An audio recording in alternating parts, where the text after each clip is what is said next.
Hi guys, Olive here. Here today to do my fourth video where I give you some fiction and nonfiction pairing recommendations. As I said, I've done 3 videos like this in the past. I'm a really big fan of recommending to people, especially people looking to get into nonfiction, that they try pairing a fiction book with a nonfiction work that's somehow connected. So if you're reading a historical fiction book, maybe you would like to pair that with a nonfiction work all about that location or time period that's covered in the novel. Or if you notice that the novel you're reading has a central theme, maybe you'd like to pick up a nonfiction work that speaks to that central theme somehow. Oftentimes, fiction writers will reference other books while they are either researching or are in the process of writing their own novel, and sometimes those are nonfiction books. I always find it really cool to read a book that an author referenced while also reading their novel. And those were just 3 examples of how you could possibly pair up fiction and nonfiction. Those are certainly not the only ways. The list goes on and on. I think this method really enhances the reading experience because it really nails in whatever idea is at the center of both books. I also think it allows for better retention of what you read since you're engaging with it in 2 ways simultaneously. And also, it's just really rewarding to see so much overlap in what you read. I realize that this method is probably easier said than done since really no one knows what all nonfiction is available out there in the world, and it can be difficult to know what fiction book to pair something with if you don't know what content is inside of it until you've already started it. So I've decided to make this an annual tradition where I sit down and give you some pairings that I think make really good matchups. So for my first pairing, I would like to suggest that you pick up Monsters of God, The Man-Eating Predator in the Jungles of History and the Mind by David Quammen, alongside The Night Tiger by Yang-C Chu. The Night Tiger is a newer work of fiction that was chosen by Reese Witherspoon for her book club earlier this year. It tells the story of the interconnecting lives of 5 individuals, each named for one of the Confucian virtues, in 1930s colonial Malaysia. There was one storyline in this novel that really stood out to me as I was reading it, and that's this hovering risk of a tiger that is roaming the area killing villagers. It's not normal for a tiger to be behaving this way, meaning that it's probably unwell in some way, but understandably, everyone in the book is deeply unsettled, and it goes beyond fear. It's almost as if the fear of the tiger is a primal instinct. And that's precisely what Monsters of God is all about. Before we extricated ourselves from the food chain,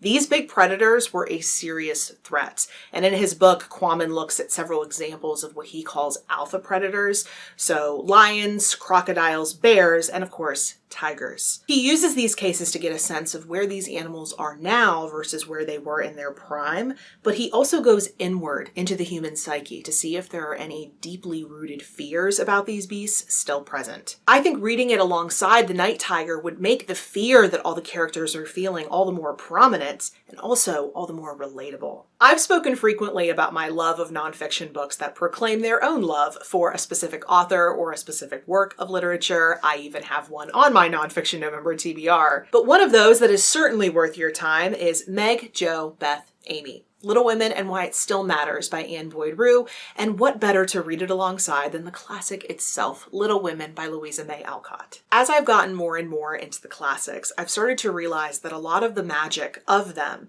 comes from the fact that we get to share the reading experience not just with our contemporaries, but also with so many readers who have come before us. If we wish to go look for them, we can see other readers' insights. We can understand their deep knowledge and love of a book. And in this case especially, we get the privilege of seeing how attitudes toward a book have changed since its publication. Meg, Jo, Beth, Amy is less a book about the author's personal connection to Little Women, although she does love it very dearly, but it's more about society's ongoing relationship with the book. She gives a history of its publication, she talks about how the book was received when it was first published, but then she goes on to talk about the life the book went on to lead in the following decades. So even if you've already read Louisa May Alcott's classic American coming-of-age tale of 4 very different sisters, reading it alongside Anne Boyd Rue's work will help you see it in a whole different light.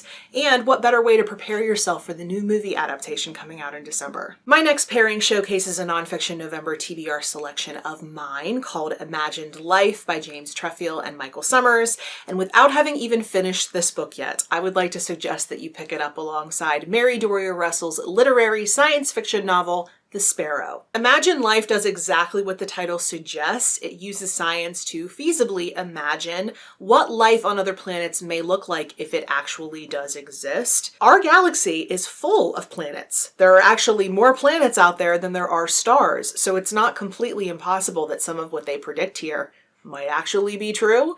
And who knows, maybe one or more of their predictions will come close to the alien civilization that Mary Doria Russell envisions in her 1996 debut novel, The Sparrow. I doubt the authors of Imagined Life will attempt to imagine what type of human will first seek out contact with an alien civilization, but thankfully Mary Doria Russell has already done that part for them by letting us get to know a crew of a ship that is headed for a planet where aliens have been discovered when some of their radio broadcasts were picked up by a scientist. Granted, this novel is much more about faith and the inherent dangers in making contact, essentially becoming an invasive species by doing so.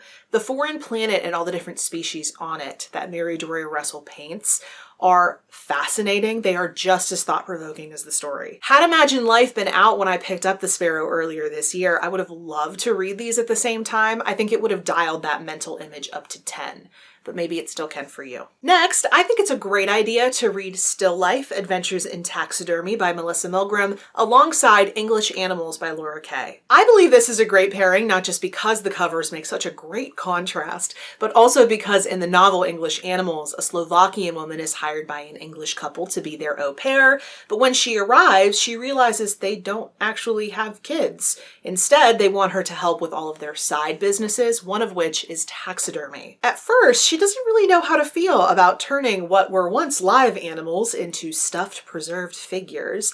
But after a little while, she realizes she has a gift for this, and it eventually becomes her art that she pours her heart into, not literally. Yikes. Just as she goes on a journey of acceptance of the art of taxidermy, so should you by reading the book Still Life, which was written by a journalist investigating the culture around this morbid hobby. Her central argument in the book is that taxidermy is the calling of a true nature enthusiast, and I think that makes it a doubly nice pairing for English Animals, since there's a real feeling in the novel of being out in nature, since it is set in the English countryside. And since we're feeling outdoorsy, let me seize the opportunity to urge you to read Rough Magic, Riding the World's Loneliest Horse Race by Laura Pryor Palmer, while you also read The Tempest by William Shakespeare. I know, I never shut up about Rough Magic. You probably already know by now that this is a memoir of the youngest ever and first female winner of the Mongol Derby, which is called the world's most challenging horse race. It attempts to recreate a portion of Genghis Khan's postal system in Mongolia. The author decided on a whim to participate. She didn't have nearly enough training. She also didn't have nearly enough physically with her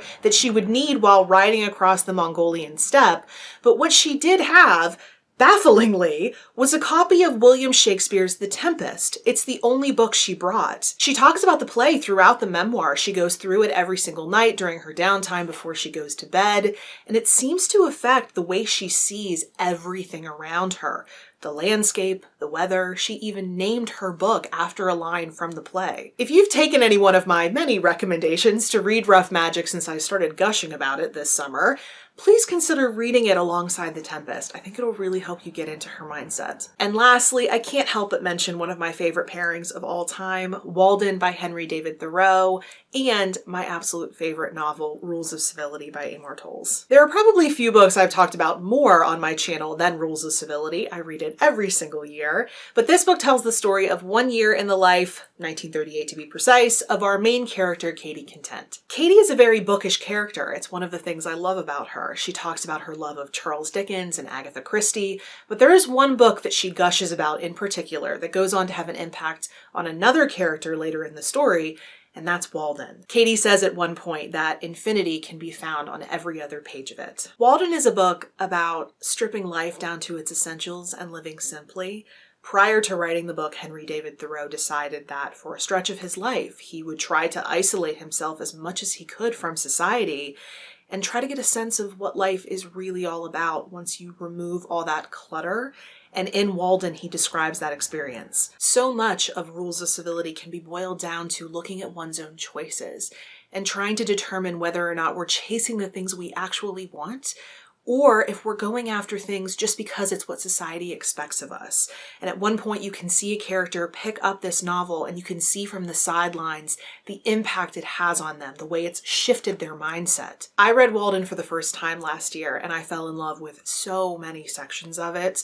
It made my reread of Rules of Civility this past summer all the more meaningful. So if you are looking to pick up my favorite book, I really recommend you read it alongside Walden. So those were the 6 pairings that I wanted to highlight in this video. As you can see, it's sometimes really easy to match them up. It's really obvious what books should go together, but then other times you kind of need to have read one of them in order to know the best pairing for it. Hence why I think these types of recommendation videos are valuable. I'll put links down in the description box below to all of the other videos that I've done in this style in case you're looking for more recommendations, or if you have your own, I would love to hear from you in the comment section below. Any other more general comments or questions can also go in the comments below, but if you'd like to chat with me somewhere other than YouTube, I am on a variety of different places on social media, and the links to all of those profiles will be in the description box below. Thank you so much for watching. I hope you're having a wonderful day, and I will see you in the next video. Bye.